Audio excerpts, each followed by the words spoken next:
Saya tidak pernah membayangkan hidup saya bisa berubah begitu drastis. Itu adalah musim dingin di Grosseto, saya berusia 30 tahun, dan saya pikir semuanya sempurna. Saya telah menikah dengan bahagia selama 5 tahun, memiliki karier yang memuaskan, dan tinggal di sebuah rumah indah di lingkungan yang tenang. Hari-hari saya mengikuti irama rutinitas yang menenangkan antara pekerjaan, keluarga, dan tugas-tugas sehari-hari. Saya merasa puas dan aman. Namun, periode idilis itu akan segera berakhir. Titik baliknya datang dengan telepon dari Amora, sahabat saya. Saya sedang menikmati kopi pagi saya, mendengarkan radio yang terdengar lembut di latar belakang. Ketika telepon berdering mengganggu keheningan, suaranya di ujung telepon membawa rasa urgensi yang membuat jantung saya berdetak lebih cepat. Saya harus meminta bantuan besar, kata Amora dengan nada khawatir. Ini tentang anak saya, Chick. Dia diterima di Universitas Grosseto untuk belajar arsitektur, tetapi saya tidak tahu bagaimana membantunya menetap. Apakah kamu bisa membantunya? Kalimat itu terputus, dan dia tidak perlu menambahkan apapun. Amora dan saya sudah tidak terpisahkan sejak SMA, dan meskipun hidup kami mengambil jalan yang berbeda, dia pindah ke Den Haag, sementara saya tetap di sini. Persahabatan kami tidak pernah berubah. Tentu, jawab saya tanpa ragu. Akan menjadi kesenangan untuk menampung Chick sampai dia menemukan tempat tinggalnya sendiri. Saya ingat Chick samar-samar, seorang pemuda introvert yang pernah saya temui beberapa kali dalam pertemuan keluarga. Terakhir kali saya bertemu dengannya, dia berusia sekitar 16 tahun. Sekarang, 7 tahun kemudian, saya bersiap menyambut seorang pria muda. Pada hari kedatangannya, saya pergi menjemputnya di bandara. Sambil menunggu di terminal, pikiran saya melayang. Bagaimana Chick telah berubah? Apakah dia masih pemuda pemalu yang saya kenal atau sudah menjadi pria yang percaya diri? Jawabannya tidak lama datang. Ketika saya melihatnya keluar dari pintu kedatangan, jantung saya terasa berhenti sejenak.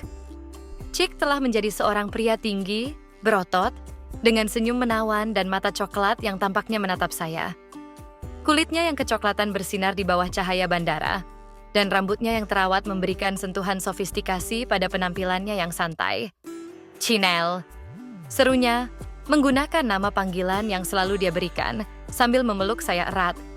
Saya merasakan kekuatan tubuhnya yang menekan tubuh saya, dan sebuah getaran menyentuh tulang punggung saya. Saya cepat-cepat menarik diri, bingung dengan reaksi saya, tetapi berusaha menyembunyikan ketidaknyamanan saya dan menyambutnya dengan hangat. Pada hari-hari pertama, semuanya terasa normal. Saya menunjukkan kota kepada Chick, membantunya untuk berorientasi di kampus universitas. Namun pekerjaan saya, yang sibuk sebagai seorang pengacara, membuat saya sibuk sebagian besar waktu, meninggalkan dia, dan saya hanya berdua hampir sepanjang hari. Pada salah satu keluarannya, semuanya mulai berubah. Kami berjalan di Taman Parco della Libertà, ketika Chick berhenti dan menatap saya dengan intens. Chinel, saya ingin mengucapkan terima kasih untuk semua yang telah kamu lakukan untuk saya, katanya dengan suara rendah yang membuat saya bergetar. Saya tidak tahu bagaimana saya bisa menyesuaikan diri tanpa bantuanmu. Saya merasa tiba-tiba bingung, tetapi berusaha menjawab dengan senyum, berusaha menjaga percakapan tetap ringan. Kamu tidak perlu berterima kasih, kata saya. Sungguh senang bisa membantumu. Namun dia melangkah lebih dekat, mengurangi jarak antara kami. Tidak, sungguh. Saya selalu mengagumimu sejak saya masih kecil, tambahnya dengan nada yang mengejutkan saya.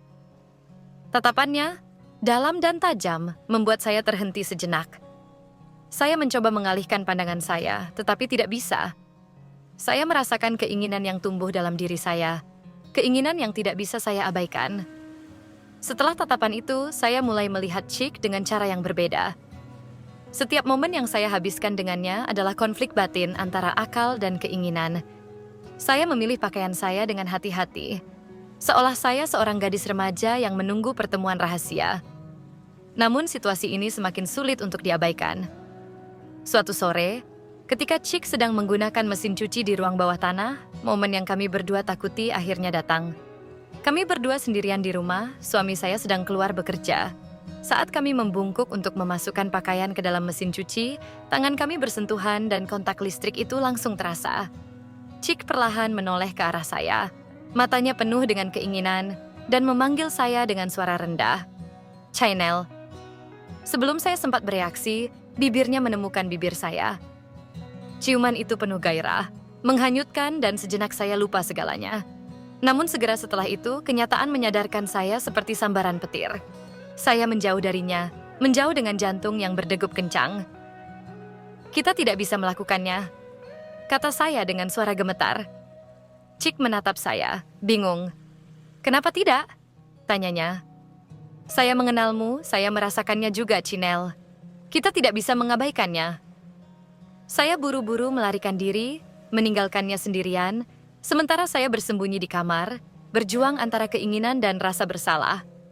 Pada hari-hari berikutnya, setiap momen bersama Chick terasa seperti perjuangan melawan diri sendiri.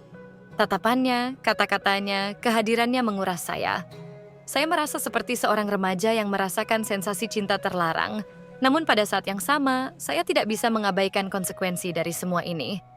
Situasi itu semakin tak tertahankan, dan akhirnya hari itu tiba ketika saya tidak bisa lagi lari dari kenyataan.